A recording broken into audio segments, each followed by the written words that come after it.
우리가 감사한 마음으로 기도하고 모임 시작하도록 하겠습니다. 기도하겠습니다. 은혜와 사랑이 풍성하신 하나님 아버지, 감사하고 감사합니다. 우리는 본래 죄인이었고 또 이방인이었고 하나님의 약속에서는 외인이었고 자신의 기쁨과 만족을 쫓아 하나님과 상관없이 어리석고 미련하게 살았던 불쌍한 저희들을 주님 먼저 보시고 또 부르시고 의롭다 하시고 예수 그리스도의 복음으로 말미암아 우리를 영화롭게 해주신 것을 생각할 때에 참으로 감사합니다. 하나님, 우리가 살고 있는 이곳 부산 땅에 쉬지 않고 복음이 전해질 수 있도록 주님의 복음의 도구로 이번 한 주간 동안 저희들을 또 들어 사용해 주시고 복음을 증거할 수 있도록 인도해 주신 주님 앞에 감사합니다. 하나님, 우리가 사는 이곳뿐만 아니라 전 세계 많은 민족들, 흩어져 있는 많은 사람들에게 복음을 전하기를 기뻐하셔서 선교사님들을 보내주시고 또 그의 가족들과 더불어 복음 증거에 전심전력할 수 있도록 인도해 주신 것을 감사합니다. 하나님, 언제 주님 오실지 모르지만 주님 오실 그날까지 복음 증거에 귀하게 쓰임 받을 수 있도록 늘 은혜 베풀어 주시고 형제 자매님들과 더불어 연합하여 복음 증거하는 일에 인색하지 않도록 복음을 사랑하는 크고 넓은 마음 한없이 허락해 주시게 되기를 바랍니다. 오늘도 말씀 속에 새 힘을 얻고자 합니다. 도와주시옵소서. 예수님의 이름으로 기도하옵나이다. 아멘. 오늘은 로마서 9장에 있는 말씀 보시겠습니다. 신약 성경 로마서 9장입니다. 로마서 9장 10절 말씀부터 제가 14절 말씀까지 읽도록 하겠습니다. 찾으셨습니까? 제가 읽겠습니다. 이뿐 아니라 또한 리브가가 우리 조상 이삭 한 사람으로 말미암아 잉태하였는데 그 자식들이 아직 나지도 아니하고 무슨 선이나 악을 행하지도 아니한 때에 택하심을 따라 되는 하나님의 뜻이 행위로 말미암지 않고 오직 부르시는 이에게로 말미암아 서게 하려 하사 리브가에게 이르시되 큰 자가 어린 자를 섬기리라 하셨으니 기록된 바 내가 야곱은 사랑하고 에서는 미워하였다 하신과 같으니라. 그런즉 우리가 무슨 말하리요? 하나님께 불의가 있느뇨? 그럴 수 없느니라. 14절 말씀까지 읽었습니다. 오늘 또 하나님의 귀한 은혜 가운데서 우리 부산 서북교회 형제자매님들과 함께 교제할 수 있다는 게 저한테는 무척이나 큰 기쁨이고 감사합니다. 부산에도 구원받은 형제자매님들이 많이 계시고 또 복음을 또 하루도 쉬지 않고 이렇게 열심히 이렇게 증거하고 계시는데 이번 한 주간 동안에도 누가 복음을 들었는가 참 소식을 날마다 이렇게 교회 가운데 형제자매님들과 함께 교제하면서 듣게 되고 또 기도하고 또 집회를 앞에 두고 또 수양회를 앞에 두고 한 사람을 주님 앞으로 인도한다는 것은 무척이나 귀하고 귀한 일이라고 생각이 됩니다. 그래서 그런지 몰라도 생각지도 못했던 분들을 길거리에서나 또 어느 특별한 장소에서 만나게 되면 그 만남은 이루 말할 수 없을 만큼 기쁘고 감사한 일입니다. 저는 작년에 천안 동북교회로 이제 이동을 해서 신앙생활을 하게 됐는데요. 어느 날 한 택배 기사가 저희 교회에 많은 택배 물품을 이제 갖다 놓고 사진 촬영을 하고 있길래 누구든지 이렇게 만나서 인사하고 아는 체 하는 것도 참 중요하잖아요. 그죠? 여러분 막 부끄러워할 필요 없어요. 모르는 사람도 안녕하세요. 누구세요?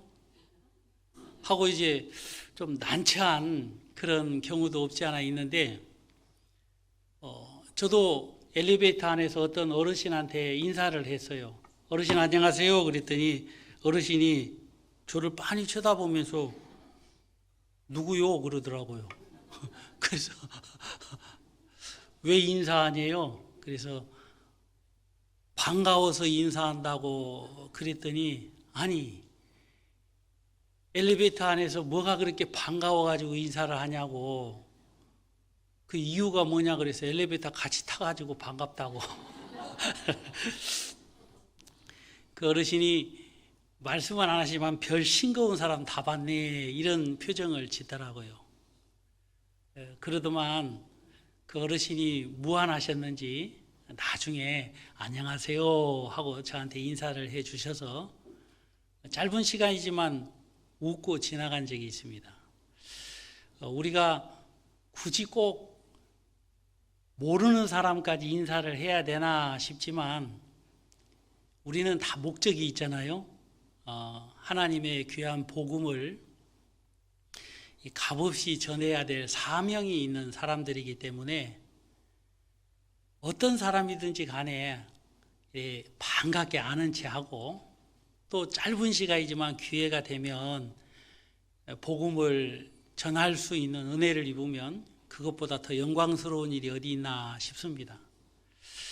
그날도 굉장히 더운 날이었는데 그 택배 아저씨가 물건을 저희 교회당 앞에 갖다 놓는 일을 하시길래 제가 나갔어요. 안녕하세요. 그랬더니 저를 힐끗 쳐다보면서 마스크를 쓰셨던가 더운 햇빛 이런 게 있으니까 그러더만 저를 이렇게 딱 보시더만 그 택배 그 표 있잖아요. 거기에 보면 강땡철이라고 적혀 있어요. 원래 이름이 다 안 적히더만요. 그분이 그걸 다 보시더만 제 친구도 강대철이라는 친구가 있다고 그러는 거예요. 이야, 이런 반가운 일이 있는가 세상에. 그래가지고 고향이 어딘데요? 하고 물었습니다. 그랬더니 전주래요. 제가 전주에서 살았거든요. 그 강땡철이라는 분 이름이 강대철이라고 하더라고요. 그래서 학교는 어디 나왔답니까? 하고 그랬더니 전주 신흥중학교 3학년 때 친구라고 얘기하는데 제가 전주 신흥중학교 3학년 다녔거든요. 그래서 참 신기한 일이다. 그래가지고 제가 강대철이고 그 나이가 몇이라고 그럽니까? 하고 물어봤어요. 그런데 그 친구가 69년생이라고 하더라고요. 제가 69년생이거든요. 그래, 강대철이의 69년생에 신흥중학교 3학년 저밖에 없는 거예요.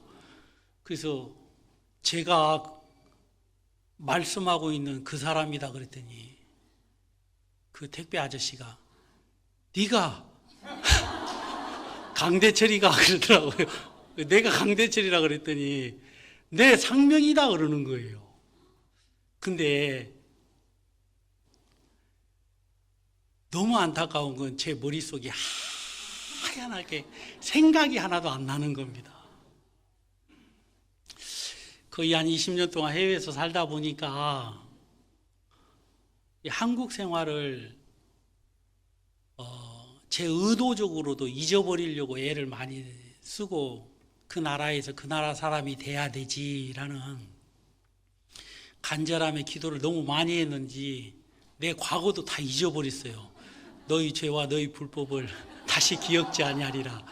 죄와 불법만 기억 안 하면 되는데 제 살아온 날들까지 다 기억을 못 하고 있는 거예요. 그래서 내가 상명이다 그러는데 상명이고 하명이고 생각이 하나도 안 나는 거예요.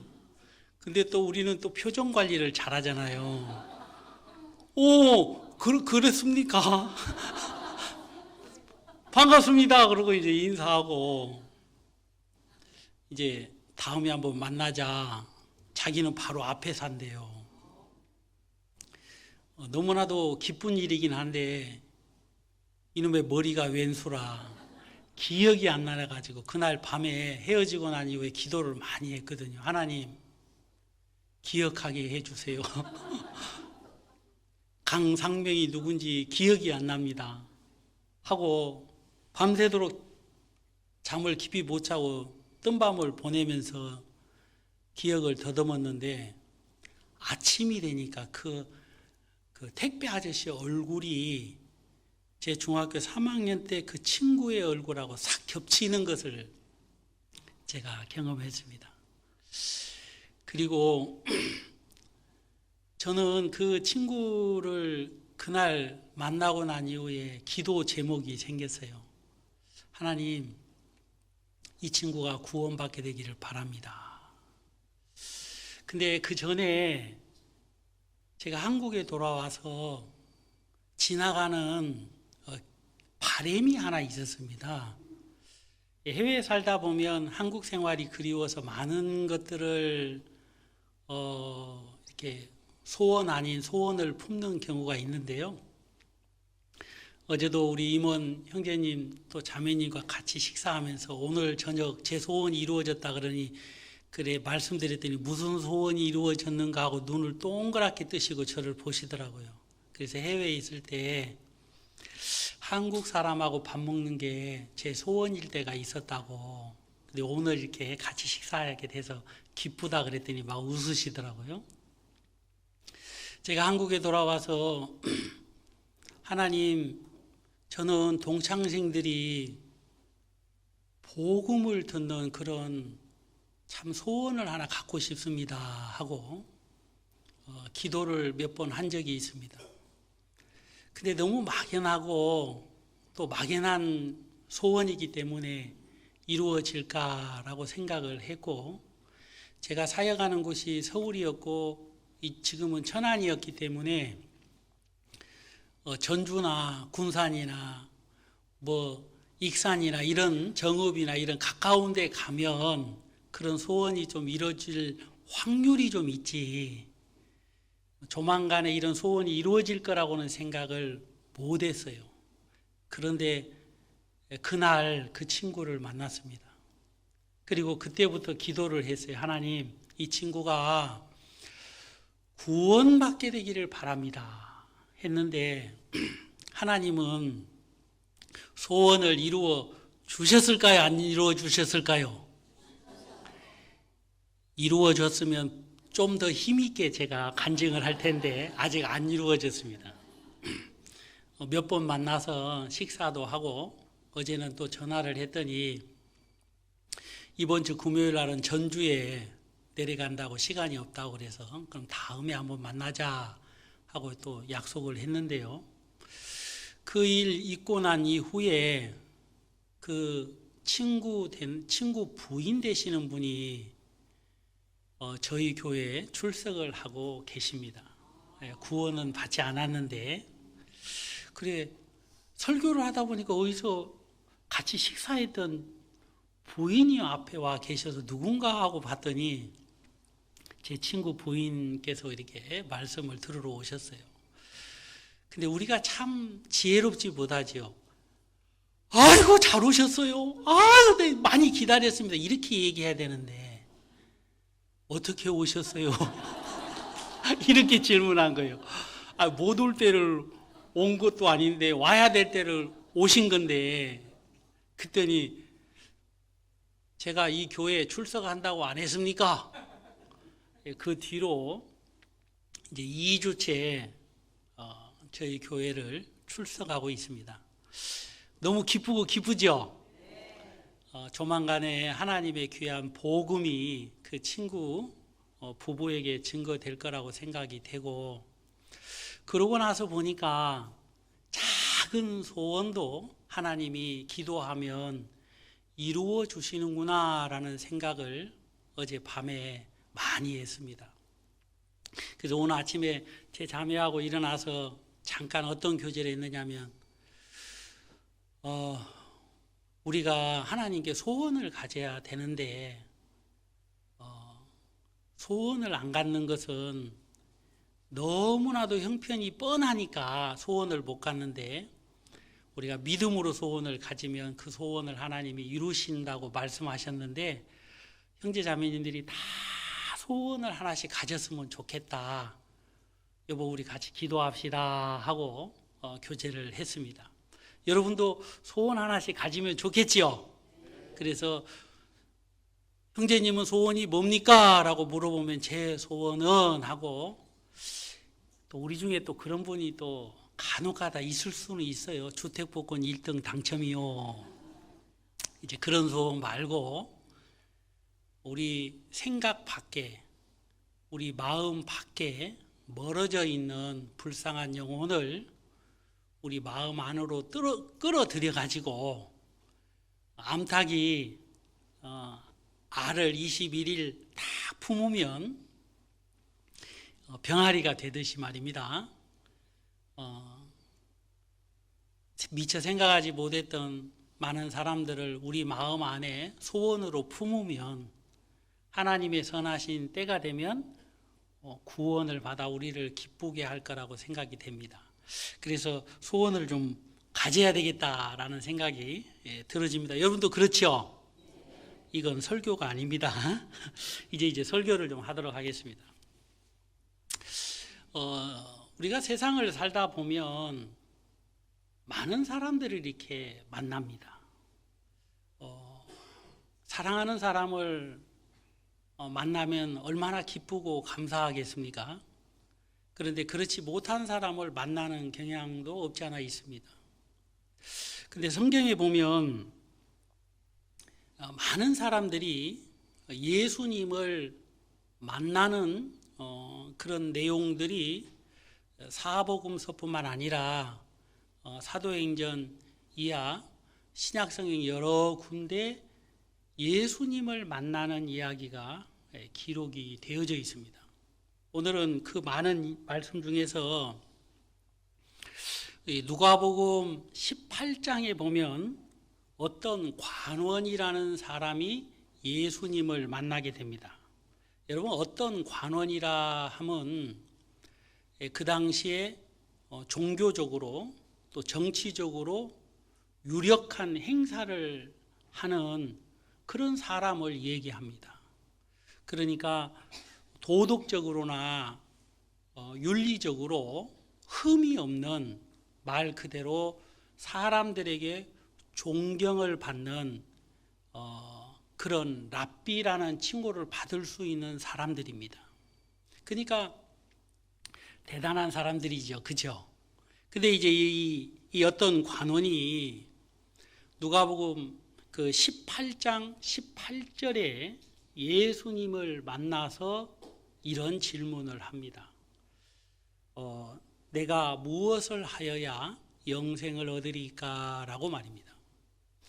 여러분, 이 질문은 대단한 질문이에요. 그렇죠?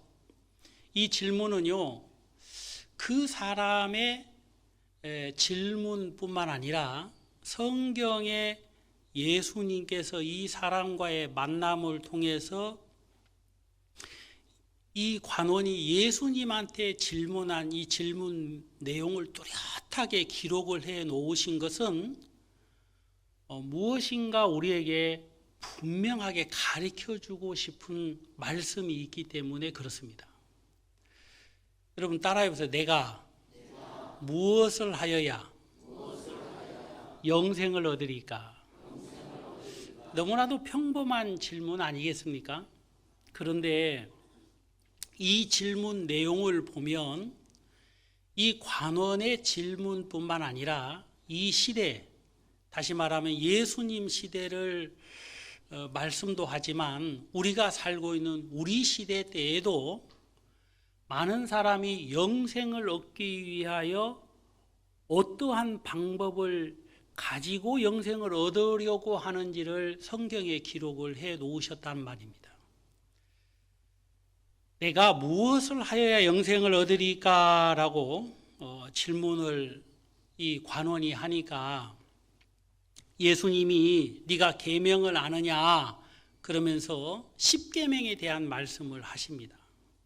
근데 이 관원이 대단한 사람인 것이 내가 그것을 어렸을 때부터 다 지키었다라고 얘기합니다. 대단해요, 안 대단해요? 여러분 정말 선하고 착한 사람이거든요. 그런데 예수님이 그 어려서부터 계명을 다 지켰다는 이야기를 듣고 예수님은 진실되게 이 관원에게 한 가지 말씀을 하시는데 너에게 한 가지 부족한 것이 있다 그랬어요. 여러분 내가 무엇을 하여야 영생을 얻으리까? 라고 질문을 했을 때 예수님이 정말 따뜻한 마음으로 또 간절한 마음으로 너에게 한 가지 부족한 것이 있다 라고 말씀을 하시면서 가르쳐 주셨단 말입니다. 여러분 그게 뭐냐면 다른 것이 아니라 네가 가지고 있는 것을 다 팔아 가난한 사람들에게 나눠주고 너는 나를 쫓으라 그리하면 하늘에서 보화가 되게 임할 것이다 라고 말씀을 했어요.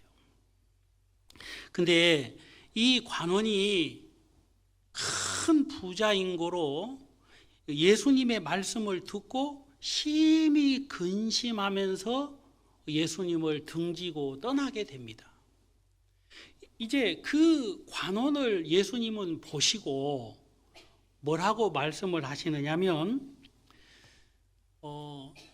이 사람이 정말 구원을 받을 수 있는 너무너무 가까운 그런 은혜의 자리에 왔는데 이 사람이 큰 부자인 거로 근심함에 떠나는 이 사람을 보면서 얼마나 예수님은 안타까워하시고 안타까워하셨겠어요. 그렇죠? 근데 이제 옆에 있는 제자들이 그 예수님의 말씀에 귀를 기울이고 있는데 예수님이 이런 말씀을 하십니다. 부자가 천국에 들어가는 것이 낙타가 바늘기로 들어가는 것보다 더 어렵다 쉽다? 어렵다 그랬어요. 이 말은 부자는 천국에 들어갈 수 없다라는 말로 어렴풋하게 들려지는 것입니다. 그러니까 한 제자가 누가 구원을 얻을 수 있습니까? 라고 또 질문을 합니다.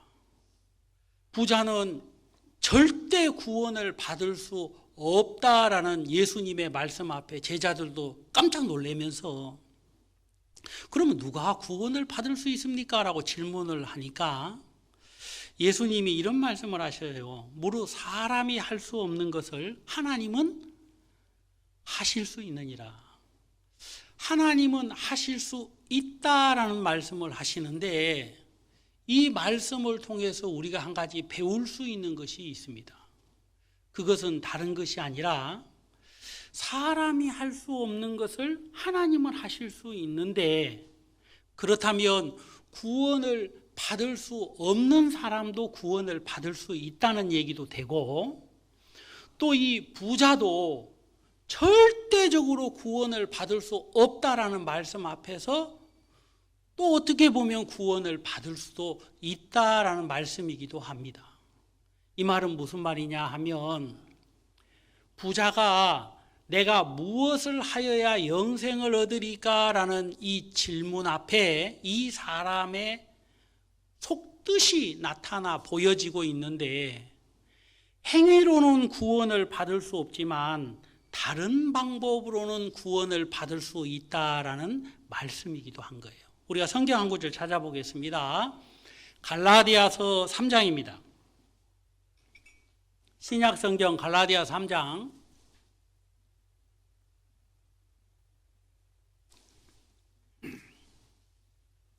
10절 제가 읽겠습니다. 무릇 율법 행위에 속한 자들은 저주 아래에 있나니 기록된 바 누구든지 율법책에 기록된 대로 온갖 일을 항상 행하지 아니하는 자는 저주 아래에 있는 자라 하였습니다. 11절 다 같이 읽겠습니다. 또 하나님 앞에서 아무나 율법으로 말미암아 의롭게 되지 못할 것이 분명하니 이는 의인이 믿음으로 살리라 하였습니다. 갈라디아서 3장 사도 바울은 이런 말씀을 하고 계십니다. 무릇 율법 행위에 속한 자들은 어디 아래에 있다? 저주 아래에 있다. 이 말이 무슨 말씀이냐면 사람이 행위로서 의롭다함을 얻을 사람이 없다 이 말입니다. 여러분, 이 말씀은 참 쉬운 말씀이기도 하지만 막연하게 생각할 수도 있기 때문에 제가 예를 한번 들어보겠습니다. 사람이 특별한 장비를 장착하지 않고 사람 몸으로 새처럼 나를 수 있어요, 없어요? 없는 겁니다. 왜 없느냐 하면 사람에게는 손은 있어도 날개는 없기 때문에 그렇습니다. 특히 저 같은 경우는 더 힘듭니다. 왜 그러냐면 배가 좀 나왔거든요. 여러분, 사람이 하늘을 날 수 있을까요? 없을까요? 라는 질문 자체를 하지 않습니다. 불가능한 것을 모든 사람이 알고 있기 때문에 그렇다는 것입니다. 근데 오늘날 교회를 다니고 있는 사람들은 하나님 앞에 의롭다함을 얻어야 된다는 것은 알고 있는데 어떻게 얻으려고 하느냐면 행위로 의롭다함을 얻으려고 하는 생각을 사람들은 가지고 있는 거예요. 왜 그 생각을 가지고 있느냐 하면 자기가 하나님의 말씀 앞에 섰을 때 어떠한 사람인지를 모르기 때문에 그렇습니다. 저는요, 어렸을 때 슈퍼맨 영화가 나온 적이 있습니다. 제가 어머니한테 빨간 망토 어디 있냐고 막 따졌거든요. 책보 있죠, 책보. 예? 왜 그러냐면 그 슈퍼맨처럼 목에다가 그걸 딱 잼매면 슈퍼맨 하면 나를 것 같은 생각이 막 그 충동이 일어났습니다. 저도 어렸을 때는 그런 소년이었어요. 어머니한테 떼를 쓰고 떼를 써가지고 빨간 책포를 목에 맨 적이 있습니다. 여러분, 근데 막 달려가가지고 이렇게 하니까 다리가 뜰 것 같은 거예요. 기분에. 뜹니까 안 뜹니까? 안 뜨는 거예요. 그래서 나는 슈퍼맨이 아니구나라는 생각을 한 적이 있거든요. 사람들은요, 아직까지 자기 자신의 모습을 정확하게 모르는 사람은 자기가 어떠한 생각을 가지고 그 생각에 노력을 더하면 될 거라고 하는 기대와 소망을 갖습니다. 특히 선하게 착하게 살려고 애를 쓰면서 죄를 안 지으면 의인이 될 수 있겠다라는 생각을 사람들은 거침없이 갖고, 또 많은 종교 지도자들도 도덕적으로 윤리적으로 흠이 없으면 그것이 마치 의롭다함을 얻은 의인이 될 수 있는 그런 기대와 소망을 불러 일으키기 때문에 사람들이 아무 생각 없이 선하게 착하게 살면 나도 의인이 될 수 있지 않을까라는 생각을 갖는다는 것입니다. 자, 여기 보면 율법으로 말미암아 의롭게 되지 못할 것이 뭐라 그랬어요? 분명하다 그랬습니다. 성경은 우리가 하나님 앞에 어떠한 사람인지를 정확하게 알고 있고, 특히 사도 바울은 주 예수 그리스도의 보혈이 아닌 다른 어떤 방법으로도 구원을 받을 수 없는 것을 알고 있기 때문에 이 11절에 율법으로 말미암아 의롭게 되지 못할 것이 분명하다라고 말씀하고 있는 겁니다. 여러분 바로 옆에 갈라디아서 2장도 한번 보겠습니다. 갈라디아서 2장 16절 다 같이 한번 읽어볼까요? 사람이 의롭게 되는 것은 율법의 행위에서 난 것이 아니요 오직 예수 그리스도를 믿음으로 말미암은 줄 아는 거로 우리도 그리스도 예수를 믿나니 이는 우리가 율법의 행위에서가 아니고 그리스도를 믿음으로써 의롭다함을 얻으려 함이라. 율법의 행위로서는 의롭다함을 얻을 육체가 없느니라. 여기 보면 우리가 잘 알고 있는 말씀인데 사람이 의롭게 되는 것은 율법의 행위에 있지 않다라고 말씀하고 있습니다. 그래서 21절에도 보면 내가 하나님의 은혜를 패하지 아니하노니 만일 의롭게 되는 것이 율법으로 말미암았으면 그리스도께서 헛되이 죽으셨느니라. 그러니까 주님이 십자가에 못 박혀 돌아가셨다는 것은 무엇을 증거하는 것이냐면 사람의 행위로서 의롭다함을 얻을 수 없다는 것을 증거하기도 한다는 것입니다. 하나님이 세상을 이처럼 사랑하셔서 독생자를 주셨잖아요. 그렇죠? 여러분 왜 독생자를 주셨냐면 이는 저를 믿는 자마다 멸망치 않고 영생을 얻게 하기 위함인 것입니다. 하나님은 우리의 행위로 말미암아 의롭게 될 수 있는 기회나 방법이 있었다면 애시당초 우리 하나님은 독생자를 우리에게 보내시지도 않았다 이 말입니다. 예수님이 이 땅에 오셔서 세상의 모든 죄를 짊어지시고 십자가에 그 모진 고난을 당하시고 다 이루었다 하고 말씀하시고 운명하신 것은 다른 것이 아니라 사람의 행위로서는 절대로 구원받을 수 없기 때문에 예수 그리스도께서 이렇게 십자가에 못 박혀 돌아가셨다는 것을 증거하는 것입니다. 그런데 안타까운 것은요, 예수님을 알되 예수님이 어떤 분이신지를 정확하게 믿지 못하는 사람들은 이 율법사처럼 내가 무엇을 하여야 영생을 얻으리까라고 예수님 앞에 질문을 하는 겁니다. 여러분 예수님은 우리를 구원해 주러 오신 분이고 그 구원해 주러 오신 그 예수님을 만난다는 것은요, 이건 어떻게 표현할 수 없는 영광스러운 만남 아닙니까? 그래 안 그래요? 여러분 근데 이 율법사가 예수님을 만났으니까 누구 말짝시나 천운을 얻은 겁니다.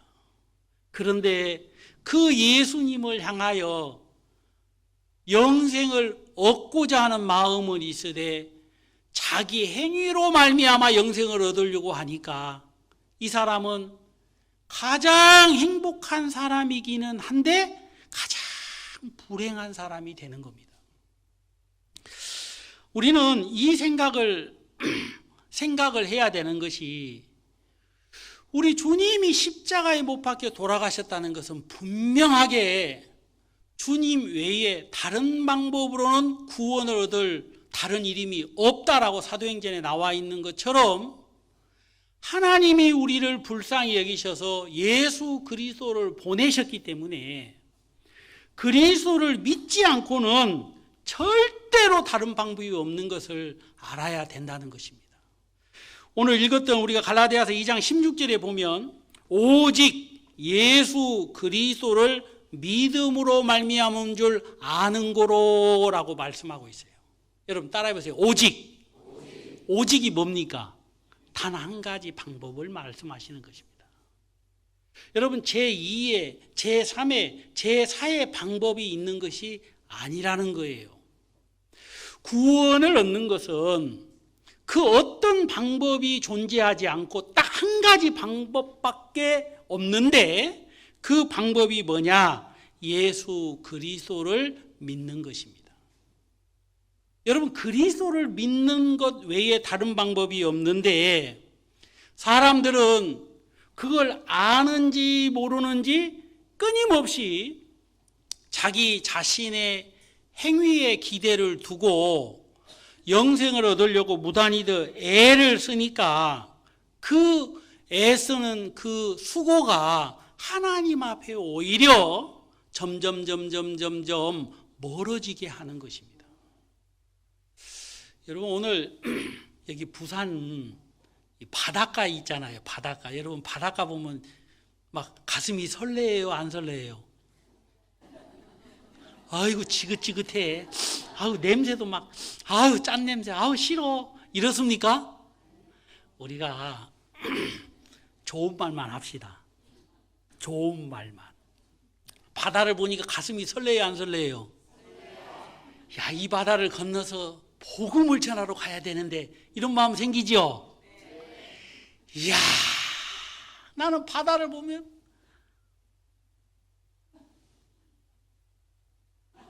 바다를 먹물로 삼고 하늘을 두루마리 삼아 그 크신 하나님의 사랑을 다 기록할 수 없어.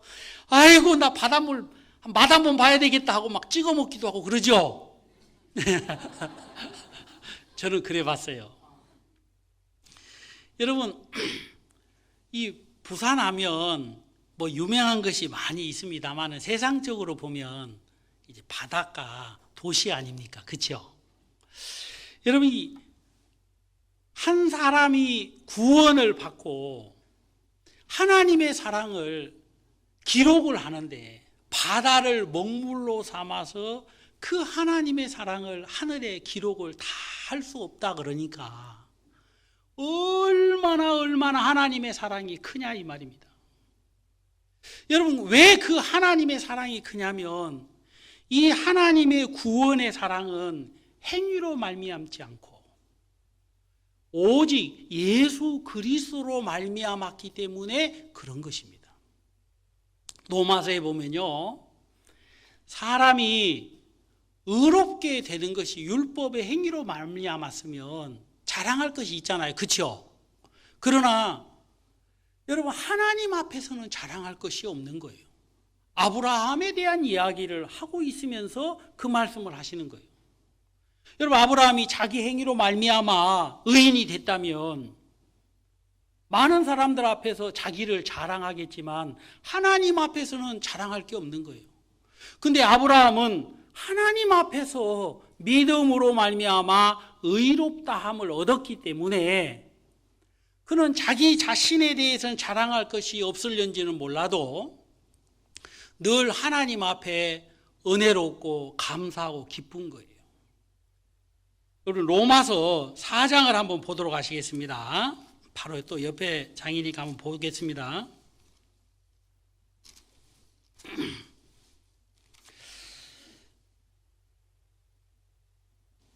3절, 4장 3절 다 같이 읽겠습니다. 성경이 무엇을 말하느뇨?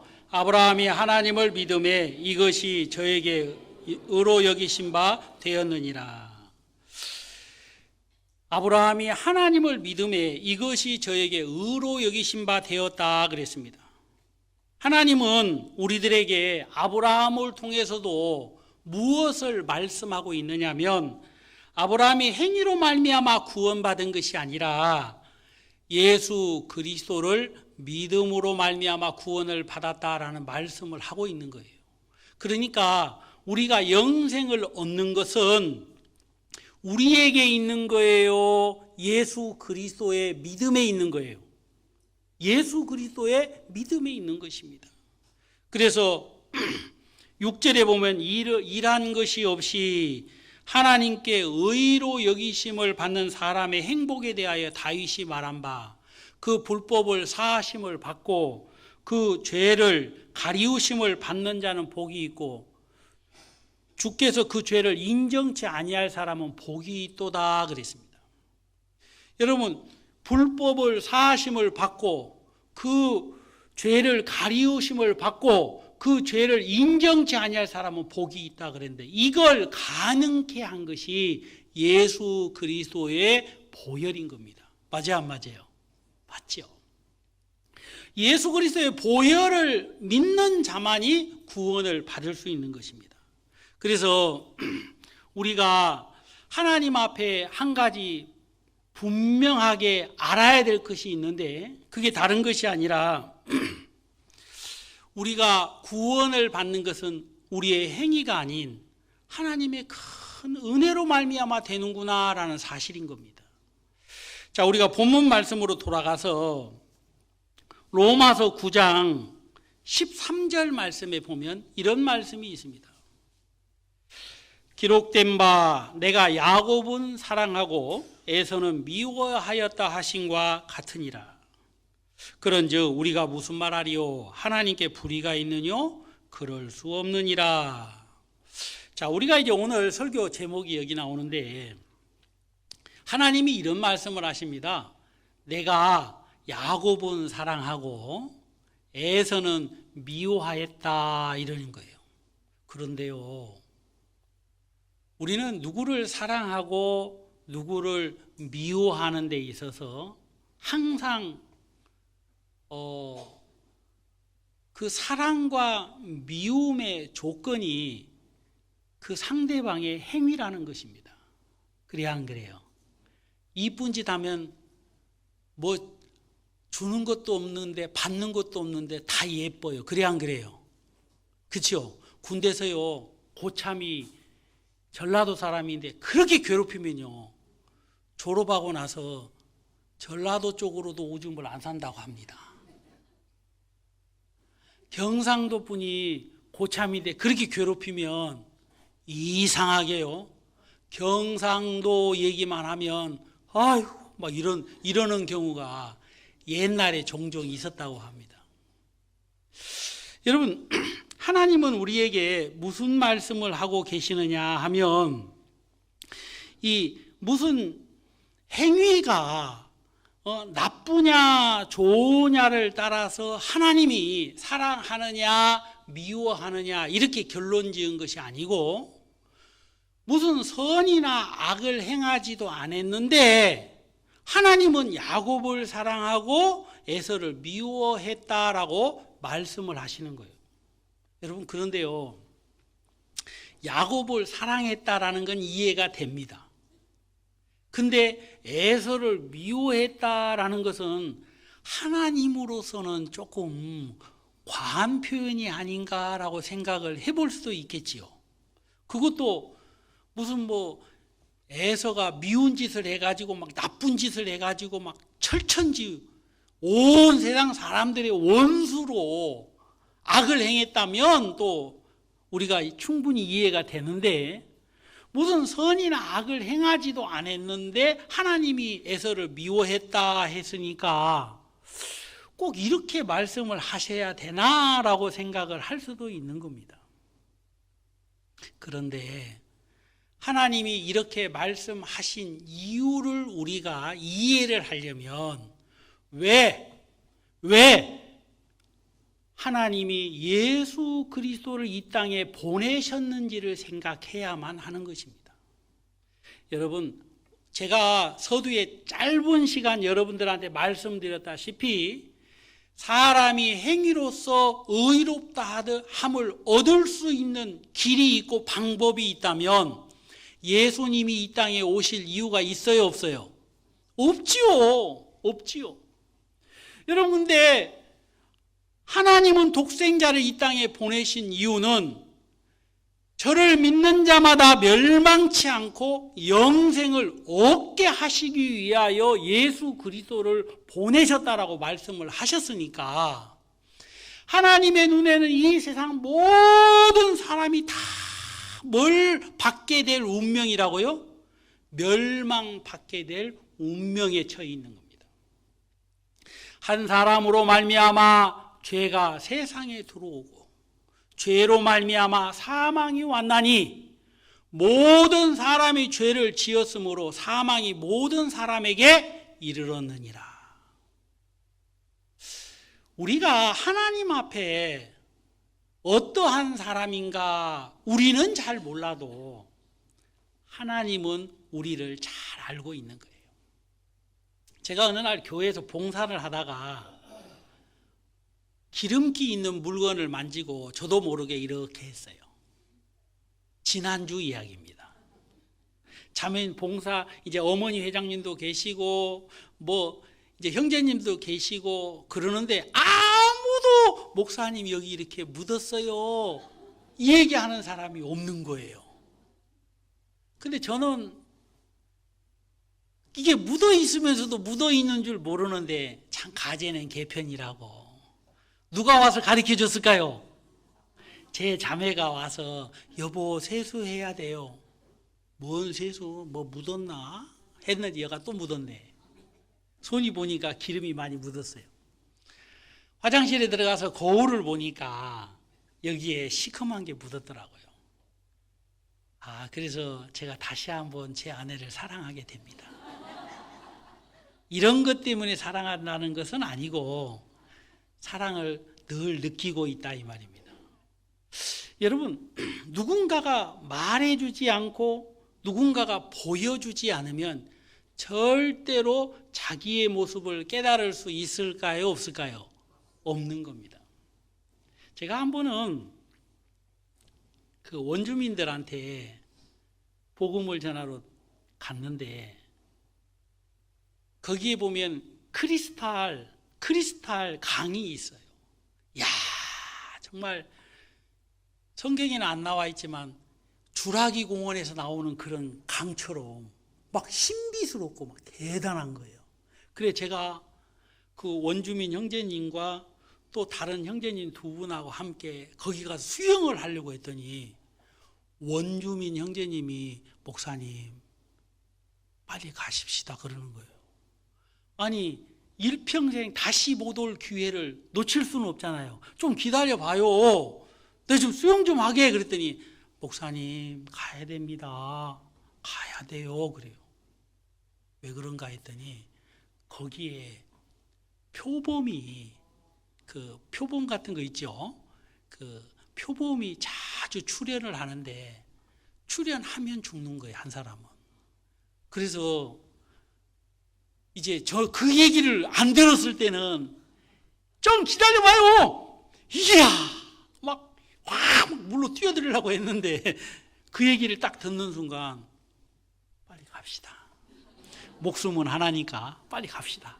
해가지고 제가 막 도망 나오다시피 거기서 나온 적이 있거든요.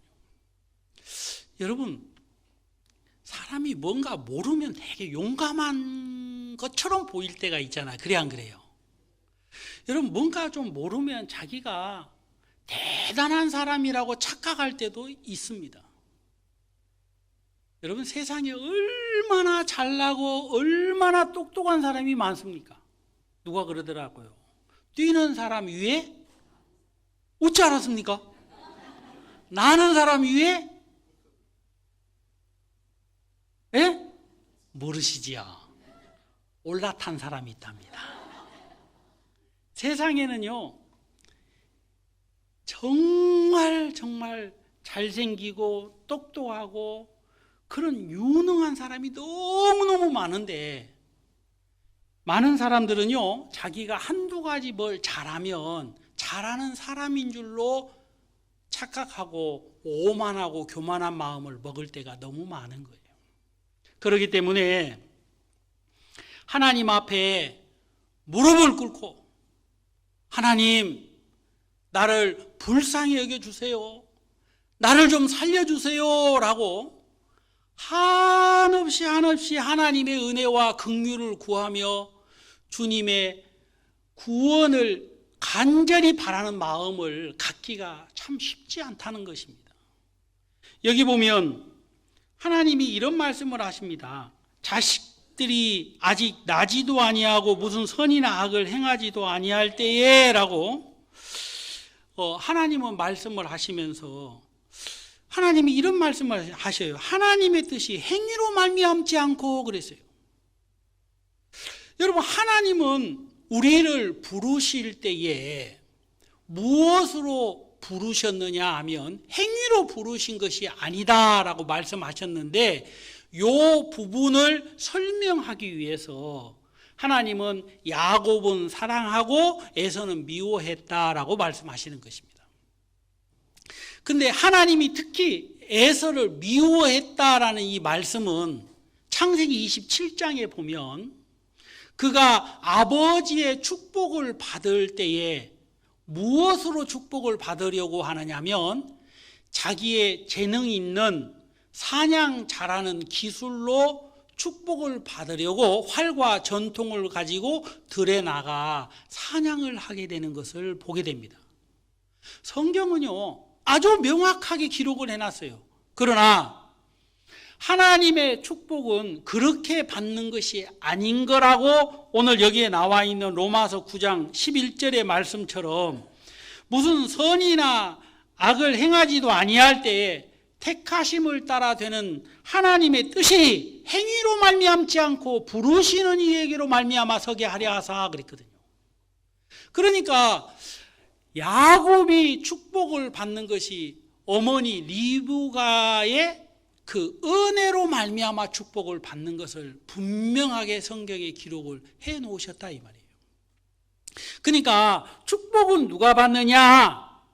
약속을 따라서 리브가의 수고를 받아들이는 사람은 축복을 받고, 여러분 자기를 의지하고 자기를 믿고 자기를 신뢰하는 사람은 결국에 저주를 받는 거예요. 하나님은 이 사실을 우리에게 가르쳐 주고자 하시는 것입니다.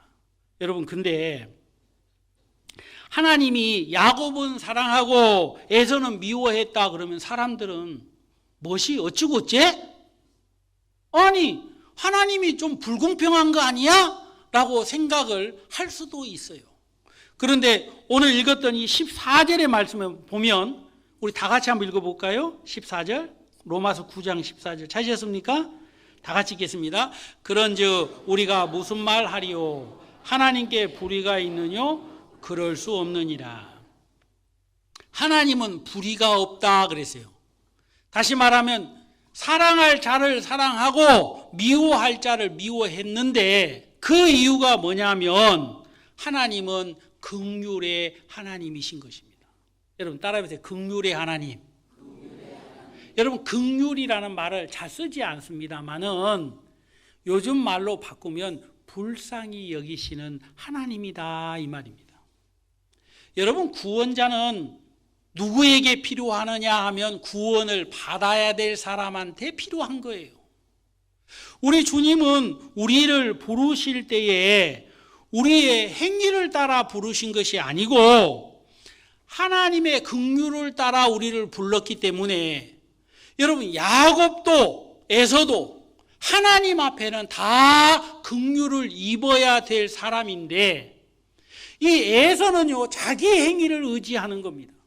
다시 말하면 율법사 내가 무엇을 하여야 영생을 얻으리까 하는 것처럼 자기의 행위를 통해서 영생을 얻으려고 하는 사람은 너무너무 불쌍한 사람이고 불쌍한 사람을 뛰어넘어서 이런 불쌍한 사람을 구원해 주려고 예수 그리스도를 보냈는데 그 그리스도를 향하여 등을 지는 사람이기 때문에 하나님은 미워할 수밖에 없는 겁니다.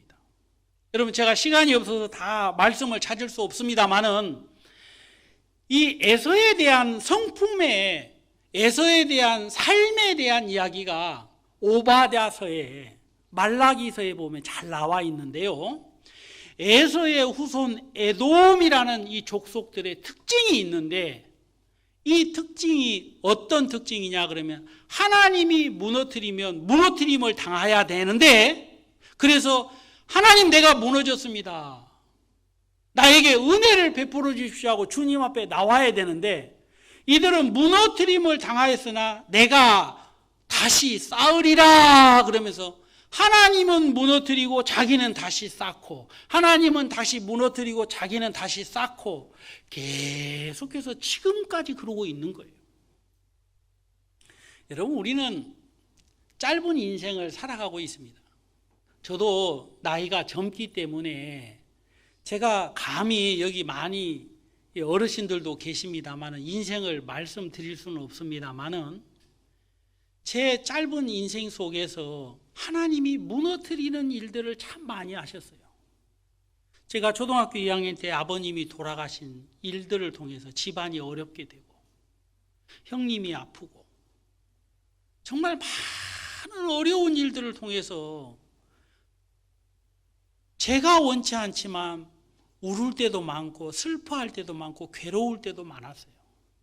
심지어는 죽어버릴까? 이런 생각을 가지기까지 했었어요. 왜 하나님이 우리의 짧은 인생 속에 많은 어려움들을 주시느냐면, 왜 하나님이 에돔의 터를 무너뜨리는 일을 하시느냐면 하나님의 긍휼밖에 방법이 없는 걸 가르쳐 주기 위함인데, 그들은 그들의 처소가 무너지면 망할 거라고 하는 두려움 때문에, 그들의 능력이 바닥이 나면 무시받을 거라고 하는 두려움 때문에 사람들은 죽을 때까지 이 에돔은 자기 성이 무너진 이유가 누구로부터 무너졌는지를 알지 못하고 계속 쌓는 일을 하는 겁니다. 여러분, 그게 하나님을 거스리고 그게 하나님을 대적하는 것입니다. 예수 그리스도 앞에서 내가 무엇을 하여야 영생을 얻으리까? 라고 질문하는 이 질문 자체가 얼마나 어리석고 미련하고 교만하고 악한 행동입니까? 여러분, 오늘 우리가 예수 그리스도를 진짜 다시 만난다면, 여러분, 구원을 안 받은 사람은 이렇게 예수님한테 말씀드려야 될 거예요. 예수님, 나는 더러운 죄인입니다. 나를 좀 구원해 주세요. 성경에 예수님이 내 죄를 씻어주신다고 하는데 어떻게 내 죄를 씻어줄 수 있습니까? 여러분, 이렇게 예수님 다리가랑이라도 잡고 늘어져야 안 될까요? 맞아요, 안 맞아요? 구원을 받은 우리는 어떻습니까? 예수님 고맙습니다. 예수님 감사합니다.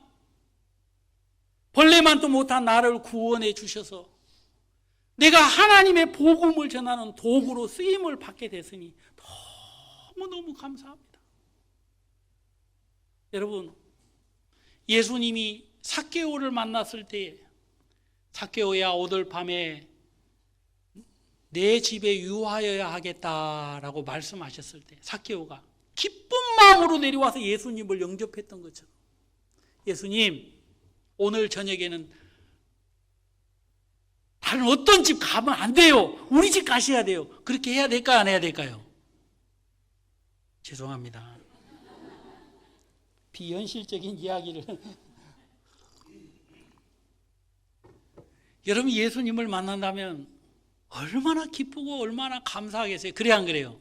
저는요, 제가 못다한 이야기를 다 할 수 있을 것 같아요. 예수님, 제가 그때 어려웠을 때 하나님을 원망했는데 그때 예수님이 저를 사랑하셨다는 걸 내가 구원받고 알아서요. 감사합니다. 저는 입에 주님이 저를 사랑하셔서 구원받을 수 있도록, 또 교회 안에서 하나님의 복음을 위해 살 수 있도록 인도해 주셨던 한 부분 한 부분 제가 간증을 막 안 할 수 없을 것 같아요. 여러분, 여기 보면 하나님이 야곱은 사랑하고 에서를 미워한 이 부분에 대해서 하나님이 불의가 있느냐? 그럴 수 없다 그랬어요. 여러분, 15절 다 같이 한번 읽도록 하겠습니다. 15절 찾으셨습니까? 자, 모세에게 이르시되 내가 긍휼히 여길 자를 긍휼히 여기고 불쌍히 여길 자를 불쌍히 여기리라. 여기 보면 모세에게 이르시되 내가 긍휼히 여길 자를 긍휼히 여기고 불쌍히 여길 자를 불쌍히 여기리라 하셨으니, 그런즉 16절 다 같이 또 읽겠습니다. 그런즉 원하는 자로 말미암도 아니요 다른 박자라는 자로 말미암도 아니요 오직 긍휼히 여기시는 하나님으로 말미암음이라. 하나님은 하나님을 의지하고 하나님을 바라는 사람들을 사랑하는 거예요. 반대로 마귀에게 속아서 예수 그리스도를 등지는 사람들을 너무너무 슬퍼하고 가슴 아파하면서, 여러분, 그 교만 때문에 멸망당하는 것을 하나님은 미워할 수밖에 없는 거예요. 여러분, 이 세상 사람들에게 구원을 방해하는 것은 그 어떤 것도 없습니다. 모든 사람이 다 구원을 받을 수 있어요.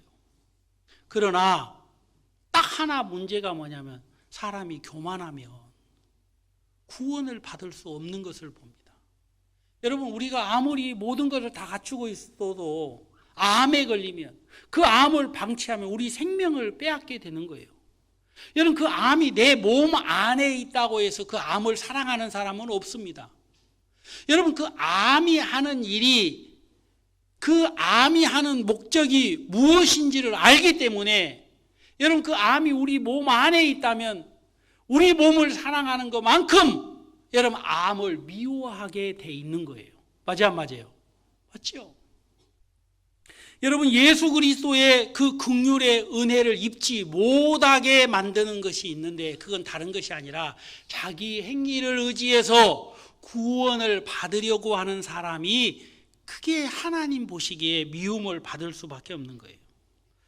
여러분, 우리가 이 로마서 9장 22절에 보면 하나님은 이런 말씀을 해요. 그릇이 두 개가 있는데 하나는 합당한 그릇이 있고 하나는 깨트려 버려져야 될 그릇이 있는데 그 그릇을 깨트리지 않고 하나님이 그 그릇을 들어 사용하신다면 여러분, 그게 은혜가 아니겠느냐라는 말입니다.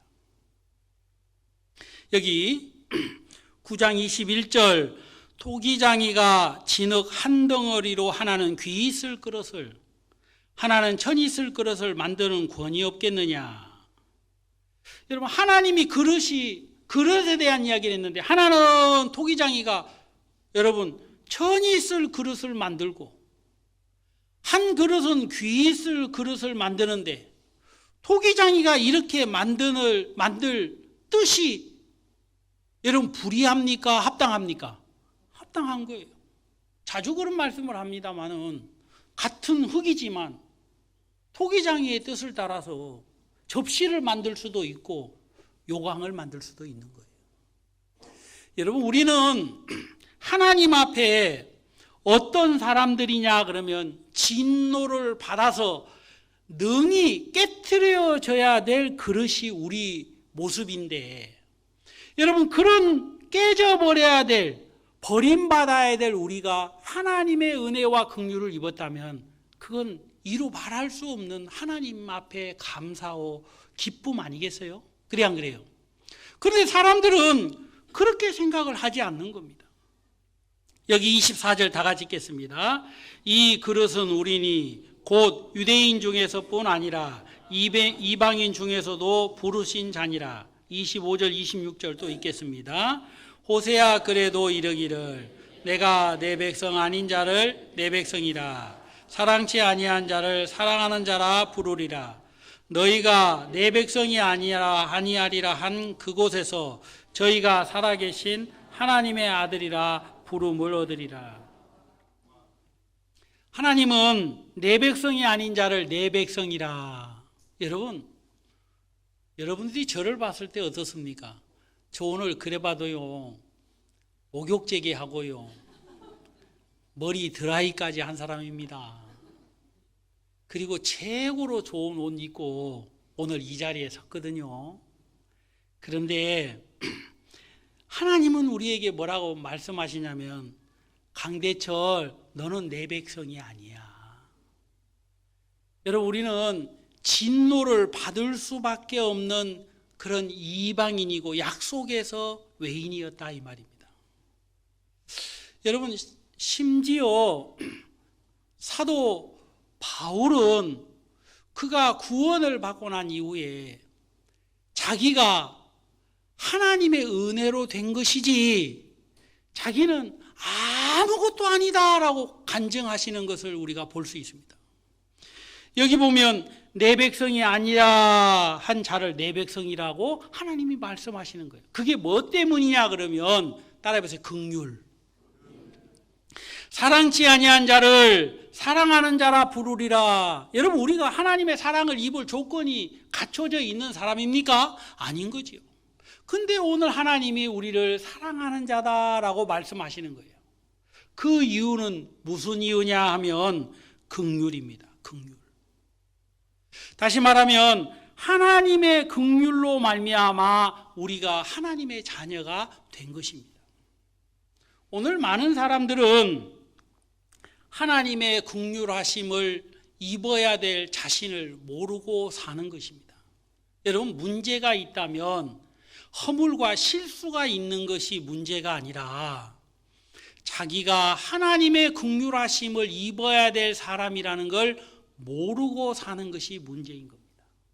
그런데다가 불난 집에 부채질하는 식으로 하나님의 긍휼이 필요한 우리네 인생을 향하여서 거짓된 선지자들이 선하게 착하게 살면 천국에 조금 더 가까워질 것이라고 부채질하고 있기 때문에 여러분, 그것이 하나님 앞에 미움을 받아야 되는 거예요.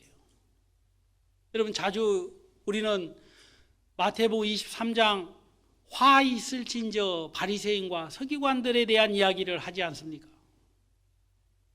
여러분, 거기 보면 천국 문을 닫고 자기도 들어가지 않고 들어가려 하는 사람도 못 들어가게 한 다음 이렇게 말씀하고 있어요.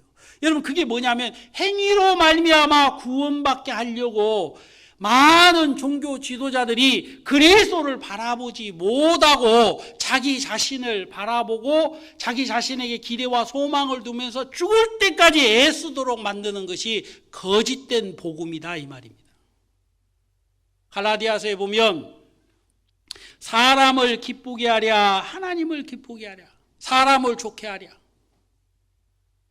바울은 그런 말씀을 합니다. 내가 지금까지 사람을 기쁨을 구하는 거였으면 그리스도의 종이 아니다 그랬어요.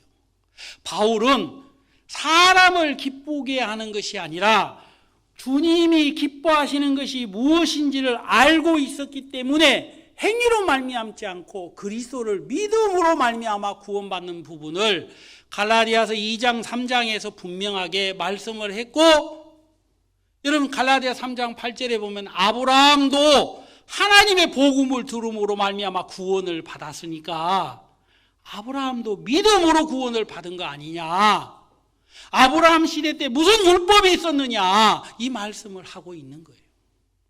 여러분, 아브라함이 구원을 받을 때 율법이 이 땅에 내려오기 500년 전이었습니다. 그러니까 아브라함의 구원은 율법과 전혀 상관이 없는 구원이었어요. 믿음으로 말미암은 구원이었고 약속으로 말미암은 구원이었고, 예수님이 말씀하셨잖아요. 아브라함이 나의 때 볼 것을 보고 기뻐했다라고 말씀하셨던 것처럼 아브라함은 하나님의 약속으로 말미암아 밤하늘의 별들을 보면서 예수 그리스도가 장차 나의 죄를 십자가에서 용서하실 그 예수 그리스도를 듣고 믿음으로 구원을 받았다고 성경은 분명하게 말씀하고 있는 거예요. 근데 사람들은 이 복음을 알려고 하지도 않을 뿐만 아니라 수많은 사람들이 잘못되게 가르치고 있기 때문에 거기에 길들여져 있어가지고 하나님의 복음을 전하는 교회를 이단이라고 쉽게 얘기하고 하나님의 복음을 전하는 형제 자매님들을 거침없이 핍박하고 있는 겁니다. 여러분, 우리는 복음을 향하여 핍박받는 것을 당연하게 생각하고 영광스럽게 생각하고 기쁘게 생각하고 죽음까지도 당연하게 생각을 하지만 하나님이 누구를 미워하는지는 우리가 증거해야 되는 겁니다. 여러분, 그 증거는 주님이 2000년 전 십자가에 못 박혀 돌아가시고 승천하실 그날까지 증거하셨던 증거가 어떤 증거냐?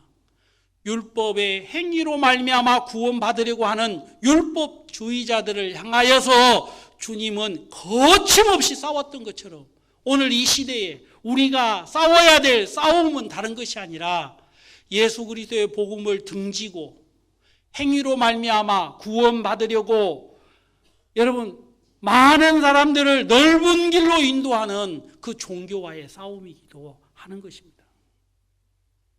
두려워할 필요도 없고 겁낼 필요도 없고 여러분 염려할 필요도 없는 것은 우리가 싸우는 싸움은 주님이 기뻐하시는 싸움인 겁니다. 우리가 성경 한 구절만 더 보겠습니다. 예레미야 9장 24절입니다. 예레미야 9장 24절.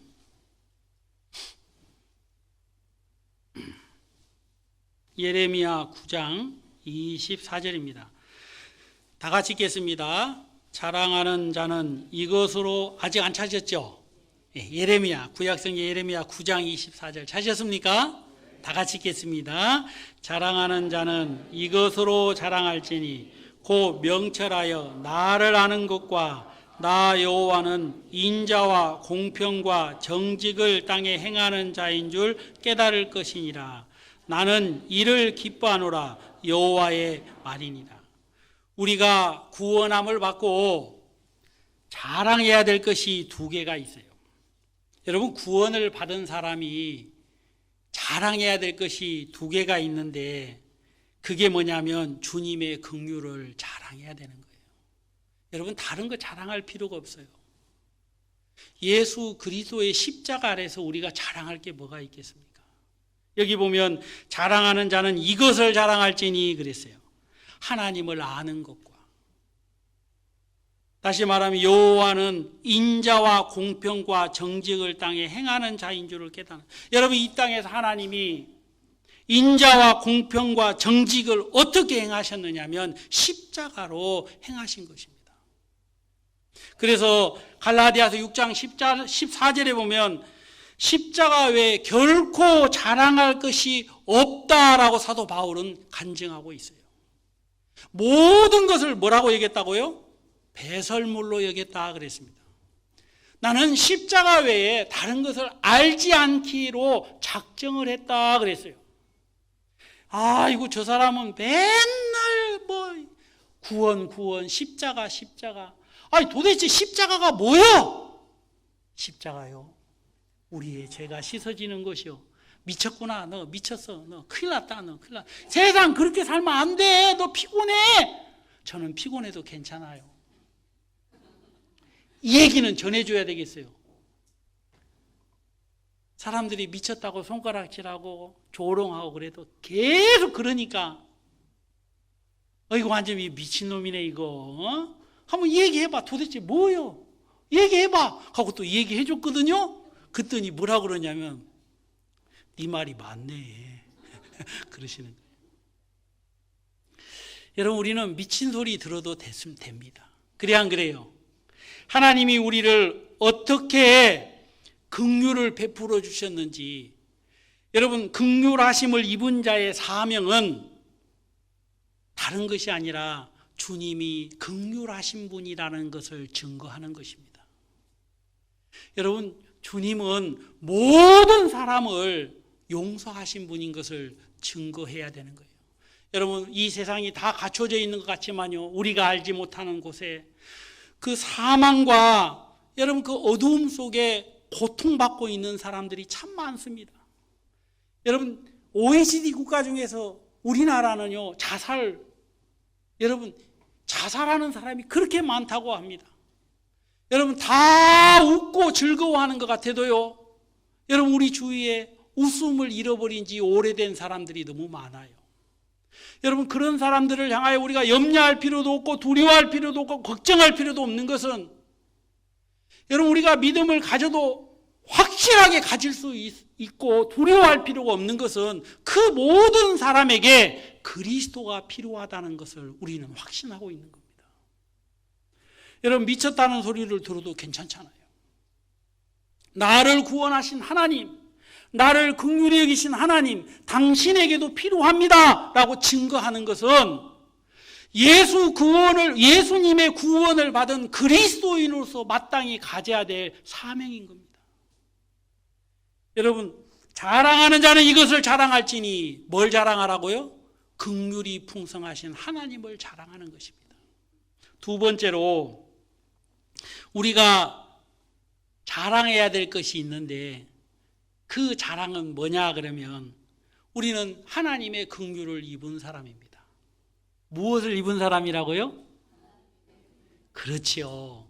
긍휼을 입은 사람이기 때문에 그 하나님의 긍휼을 헛되이 여기면 안 되는 거예요.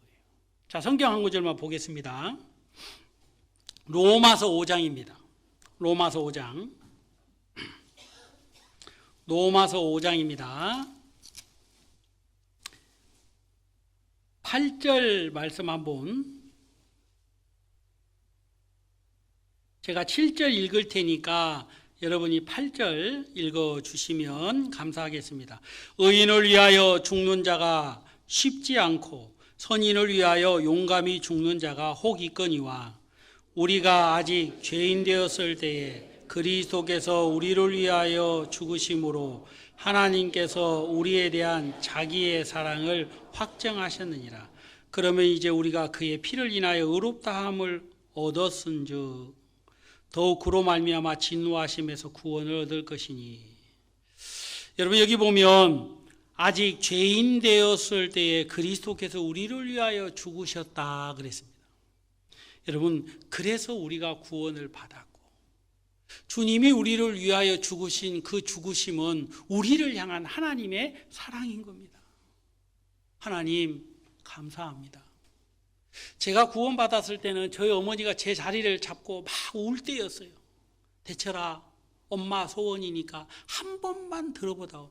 놔요! 내가 왜 그래요? 막 지겨워 죽겠네. 막 그랬던 사람이거든요. 얼굴 봐야 써졌잖아요. 왜 그래? 진짜 오늘따라. 막 놔요. 아니다. 한 번만 엄마 소원 들어다오. 냅둬요. 지옥을 가도 내가 가고 천국 가도 내가 가니까 안 된다. 엄마 소원이다. 저는 평생 잊을 수 없는 그때 그 시간을 지금도 제 마음에 기억하고 있습니다. 여러분, 누군가의 다리를 붙잡고 우는 건 쉽지 않습니다.